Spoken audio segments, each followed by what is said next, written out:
ये संविधान भी उस बुनियाद पे एक सामाजिक व्यवस्था थी हज़ारों सालों की, जहाँ पे हम लोग साथ रहते थे।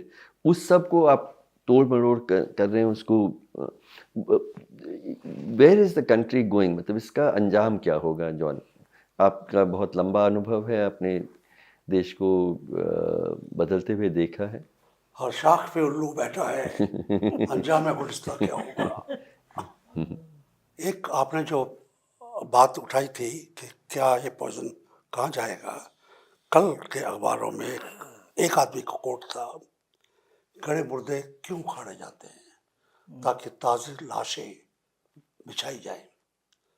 बाबरी मस्जिद का बाद जो बात हुआ है उसका एक रिजल्ट मैं देखता हूँ। हर्षमंदर और मैं, कई हम लोगों ने काउ स्लॉटर के चक्कर में लोग मारे गए, उनके कई जगह गए जहाँ पे आपके बिहार में भी गए कई बारी, तो हमने देखा इसका असर क्या होता है। मगर बाबरी मस्जिद को गिराए जाने का, एल.के. अडवाणी की रथ यात्रा का क्या कनेक्शन है उस पुलिस वाले से जो रेल के डिब्बे में घुस के 3 मुसलमानों को चुन चुन के मार देता है। बिल्कुल यही रिलेशनशिप है, बिल्कुल यही रिलेशनशिप है कि अब मैं हर, क्योंकि मेरे दिल में मुसलमान असीम प्यार है जिसके लिए मैं क्रिटिसाइज किया जाता हूँ चर्च में, मगर अभी मैं अगर दाढ़ी वाले मुसलमान को और पुलिस वालों को देखता हूँ तो मैं एक तरह से कांप जाता हूँ, क्योंकि जिनसे हमको उम्मीद थी हमको बचाएंगे, वही वही पहरेदार, वही माली खूंखार हो गए हैं, ऊपर आ गए हैं।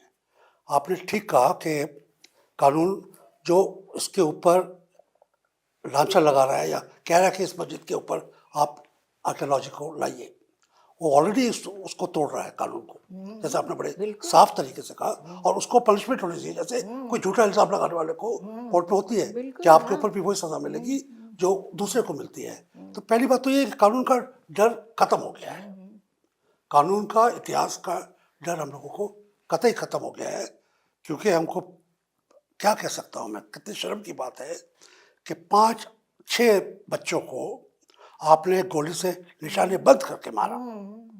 ये नीज के ऊपर, घुटनों के ऊपर वार नहीं है, सीने पे वार है। और अब आप कह रहे हैं कि इनके पोस्टर लगाएंगे ताकि इनकी जायदाद से हर्जाना सरकार को मिले। आप खून का सौदा कर रहे हैं, खून की बातारी कर रहे हैं राजनीति के लिए।